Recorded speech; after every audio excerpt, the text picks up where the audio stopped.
ဟယ်လိုမင်္ဂလာရှိသောအချိန်လေးဖြစ်ကြပါစေနော်ဟယ်လိုဖူဒီမွေးနေ့ကိတ်မန္တလေးမြို့ကဖြစ်ပါတယ်ရှင်မန္တလေးမြို့မှာနေရန်ပူနေတာမို့လို့ကိတ်လေးတွေကအပူဒဏ်ကိုတိတ်မခံနိုင်ဘူးဖြစ်နေပါတယ်ဒါကြောင့်မို့လို့ကိတ်လေးတွေယူမယ်ဆိုရင်မနက်ခင်းဒါမှမဟုတ်ညနေခင်းလေးတွေယူမယ်ဆိုရင်ပို့ပြီးတော့အဆင်ပြေပါတယ်ရှင်နေခင်း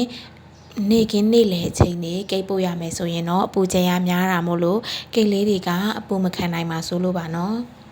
တခြားမြို့ကနေမန္တလေးမှာရှိတဲ့ချစ်ခင်ရသူမိတ်ဆွေတွေရဲ့မွေးနေ့အတွက်မွေးနေ့ကိတ်လေးမှာပေးခြင်းနဲ့ဆိုရင် Hello Foodie ရဲ့ဖုန်းနံပါတ်39999589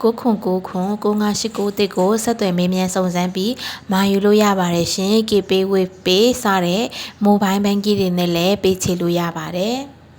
မွေးနေ့ကိတ်လေးမာတယ်ဆိုရင်မာတဲ့သူတိုင်းကမွေးနေ့ကိတ်ဆိုင်ရွေးတယ်ကိတ်သားရွေးတယ်ကိတ်ဒီဇိုင်းရွေးပြီးတော့မှမွေးနေ့ရှင်ရဲ့နာမည်လေးတက်ပြီးတော့မှမာတာဖြစ်လို့မာပြီးတော့ cancel လုပ်လို့မရပါဘူးเนาะဒါမို့လို့ Hello Foodie တို့ကစရန်လေးလက်ခံပြီးမှကိတ်လေးလုပ်ပြီး